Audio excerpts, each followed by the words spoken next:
Hello and welcome to part 2 of my Germany trip.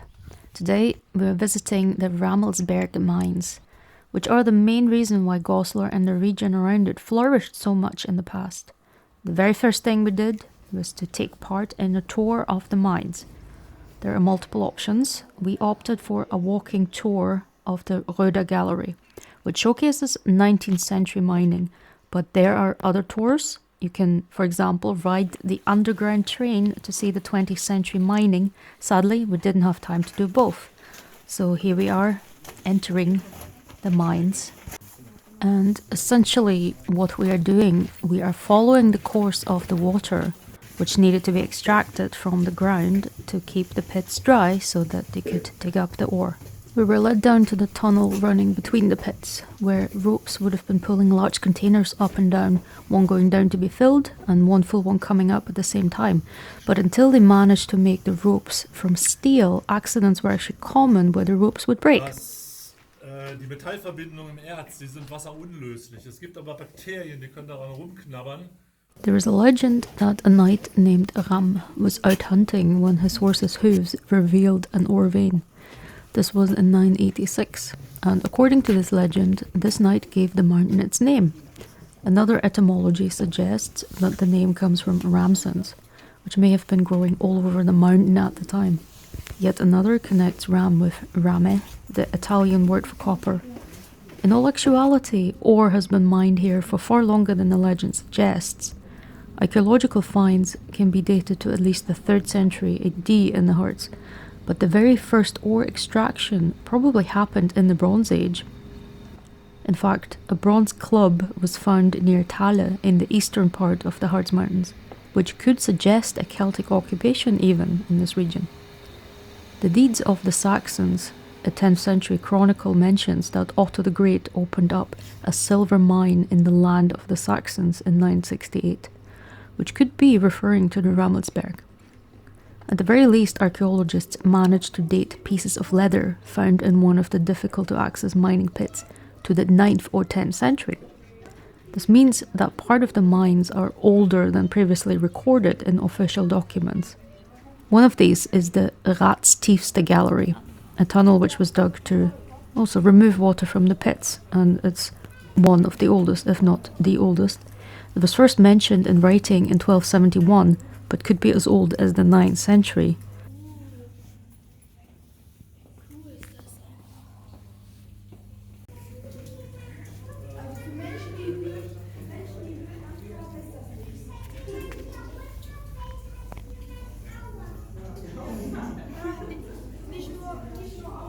It was a great experience being able to see these big wheels and just how massive they actually are. And they were using water to operate them and to pull the ropes so that they could take things up and down, and they even gave us a little demonstration of how the water would have been used with the wheels. Turned it on for us, and it took quite a while to get in motion actually. But then once it gets going, it's really, really fast. Initially, mainly copper ore was mined, later on also lead and silver and even some gold. You can see lots of colourful sediments on the walls and ceilings, which also contain metals and can be refined into metals.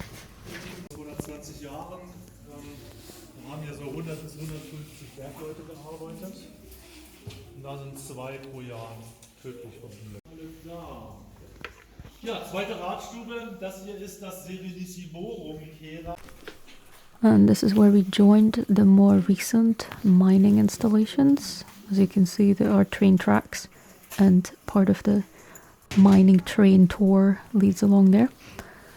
And this is the way out towards the outside world where they would have taken the prospected ore. But we are about to go into another museum section and look at some actual utensils, so lamps that the miners would have taken down there. These are older, but these are actually the oldest.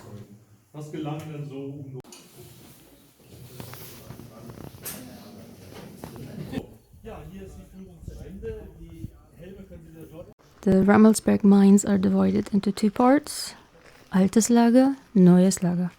That's the old bed and the new bed. So the old bed was discovered probably during the Bronze Age and was then exploited. And the new bed was something that they specifically looked for. And when they found it, they started mining there as well.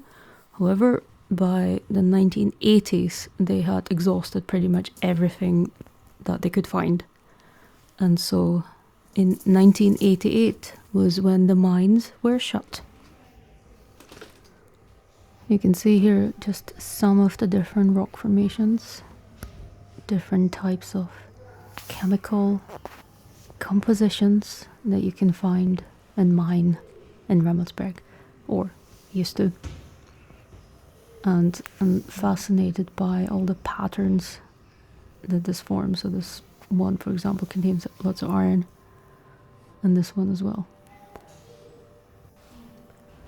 Now, apparently, there are some objects that they found in Anglo-Saxon burials in England that were in fact made of some of the Harz ore. So that shows you just how old the mining tradition is in this part of Germany.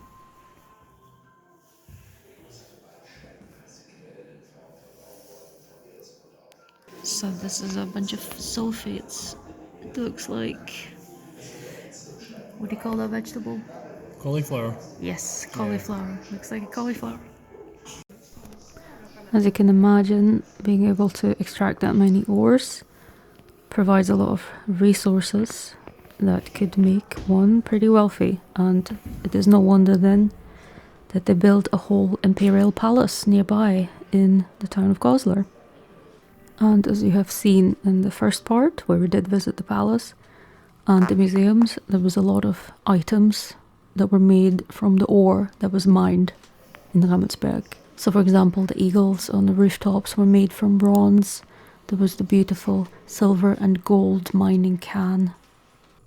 And you were even able to see the separation between the water that came from the mines and the actual river or burn that was flowing through town. That had to be kept clean, so they had to keep it separate. If you haven't seen it, I recommend that you go and watch part 1. And once the mines did close down, they were originally going to demolish them and fill in the tunnels, but the citizens actually protested against that, and so it got turned into a museum, which is good for us because we can see everything. And it was also made a UNESCO World Heritage Site. I think that was in 1992.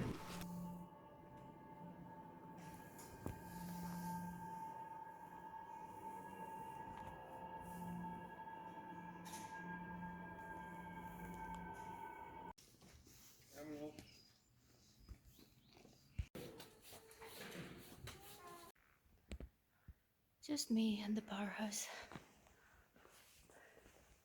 There's nobody else here.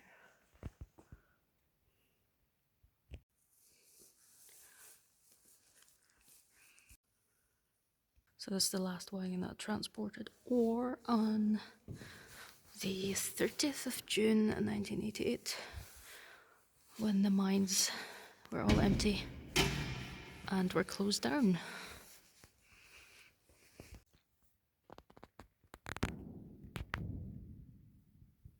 That seems to be the electricity control room there. It's lucky that cameras are small these days, so you can actually fit through these tiny holes. So here's a helmet, a lamp, with a very heavy battery that needed recharged at the end of the day. Mining boots.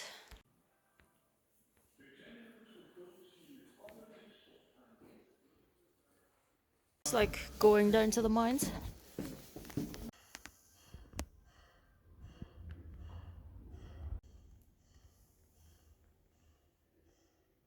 All of these things are made from copper. It was mined in this place.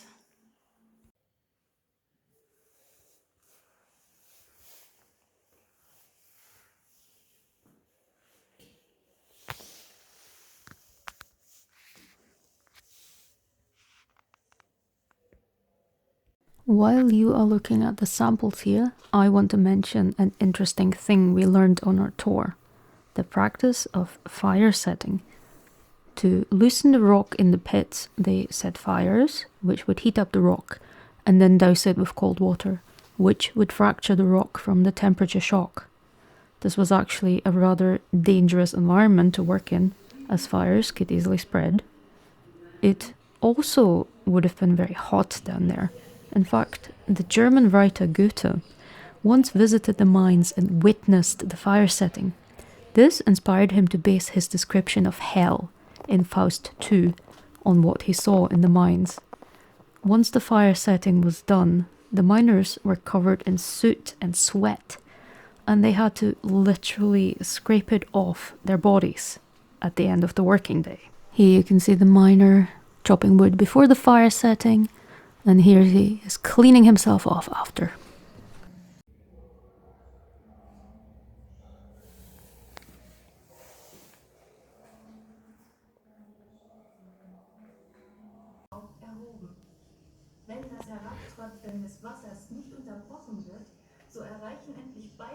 There is also a darker part to the history of this place, because under Nazi Germany they started to use the mining to prepare for the Second World War, and they used a lot of the ores to make metals for weapons and so on.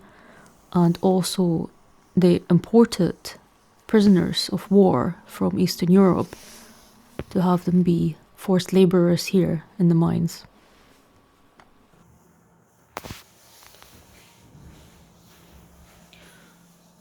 Here's a model of the place that we visited earlier.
What if you get there, Mr. Squirrel?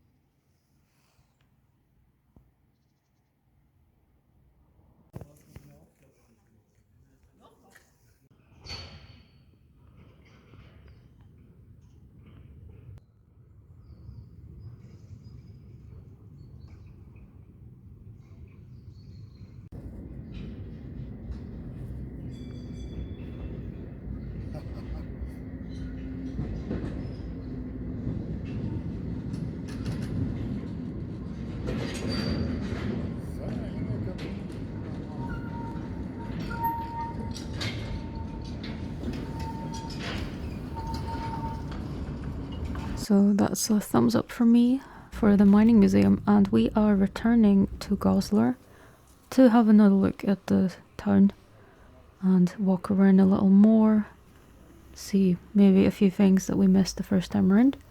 And you can see very clearly just the beautiful architecture, all the detail, all the houses that have survived all the centuries, and how the mining would have been really enabling all of this and would have given the people here the means to create wealth.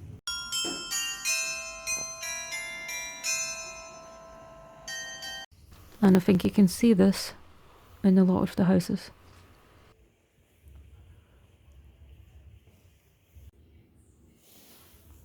This house is from 1500.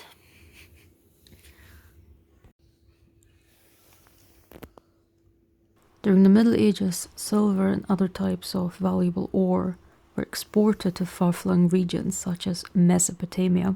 As the mines became exhausted in the early 19th century, wealth started to decline and people started to abandon the towns. However, prosperity eventually returned with tourism, and now the Harz region is one of the most popular tourist spots. That's the museum. Here you can see, by the way, the separation between the water that comes from the mines and the burn itself. We also decided to visit the old battery tower in German Zwinger, and it's a massive tower which is defensive and it faces the Rammelsberg, which would have been a good position to fire cannons from. But what's interesting is the makeup of the building. Because lime burning was not fully developed, the builders actually mixed the mortar with horsehair, quark, goat's milk and ox blood to harden it fully.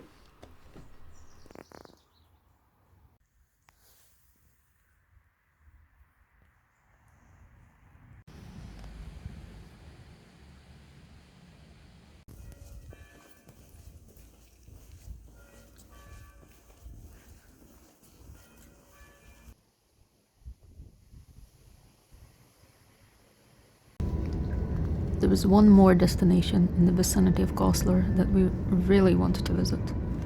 A real proper Stave Church. This one is called the Gustav-Adolf Stave Church, and it is loosely based on the Borgund Stave Church in Norway. But why did they build such a church here? At the beginning of the 20th century, the village community was growing and in need of a new building. They would hold their sermons in the attic of the local school at the time. As the number of casual visitors also increased, the space became much too small, especially during the summer months. The architect they hired to design a new church, Carl Moorman, had been on a study trip to Norway before and had seen some of the stave churches there, and had even made sketches of some of them. Moorman thus suggested to build a stave church here. His reasoning was that it was a North Germanic tradition, and that during the Christianization of northern Germany there would have been many stave churches, and this would have been once a local style. The church was built between 1907 and 1908 from local fir wood, and even though it is based on a Norwegian church, it is actually much larger. The Norwegian stave churches can typically fit about 50 people, while this one can fit up to 350 seats. Part of the design was adapted to accommodate for this. There's a lot of knotwork, especially in the ceiling. The church was named after the Swedish king Gustav Adolphus, who reigned between 1611 and 1632. The original stave churches retain a lot of heathen symbolism, such as dragons or snakes, and they incorporated those here as well. In particular, this church's features you would find on a ship. The chandelier is based on a steering wheel, and some of the windows resemble portholes. There are also many runes incorporated all over the many carvings and windows, including sun wheels that predate the use of these symbols during Nazi Germany times. Interestingly, the church has been moved from where it was originally to have it stand between two villages that were equally making use of it.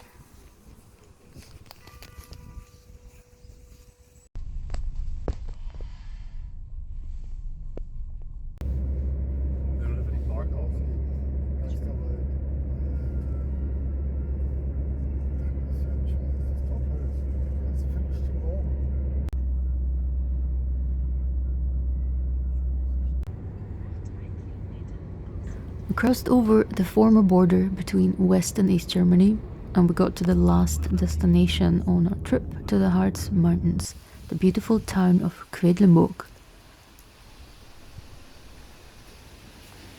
It was founded in the 9th century and became an influential and prosperous trading town during the early Middle Ages, and it became a proper centre of power under the Ottonian dynasty in the 10th and 11th centuries.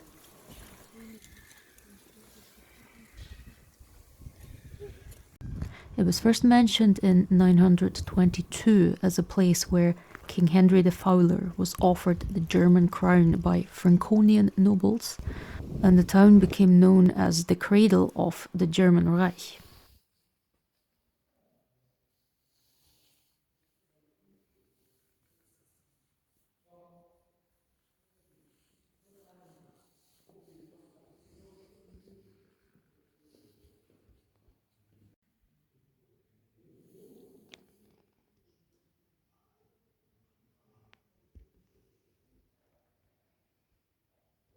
Henry the Fowler became King Henry I, and he built Quedlinburg Castle, which was extended by Emperor Otto I after Henry's death.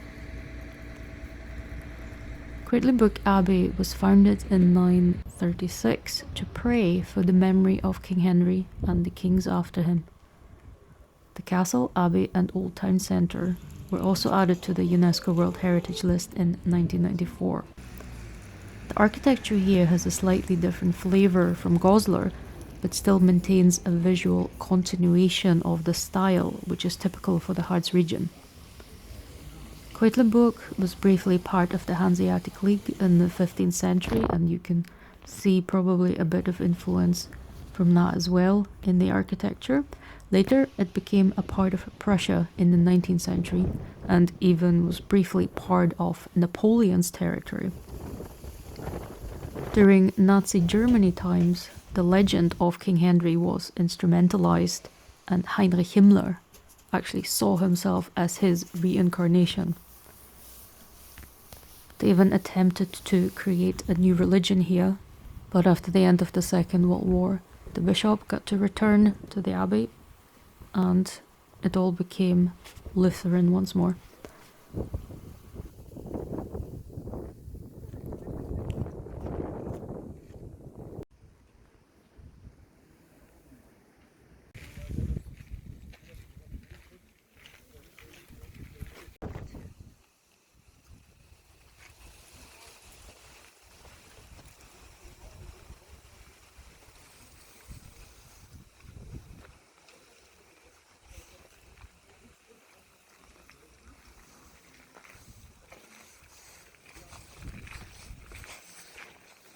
Unfortunately, we were there on the day when the castle and abbey were closed, otherwise we would have been able to see some very precious treasures in the abbey. Regardless, it was a very enjoyable visit, and perhaps it would warrant another visit in the future to spend a little more time in this beautiful town.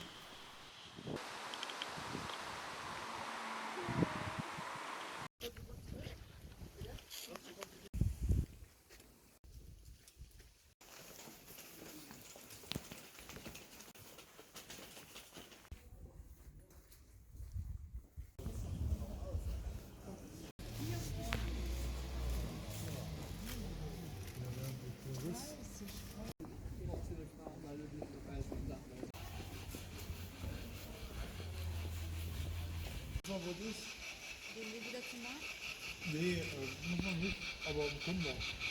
Ja, im Grunde genommen müssen wir was machen. So I hope you have enjoyed coming along on a trip to the Harz Mountains. I hope you're back for the last installment of my Germany trip next time, where I visit places closer to home and I'll show you where I grew up. It's a big tower. So have a great day and thank you for watching.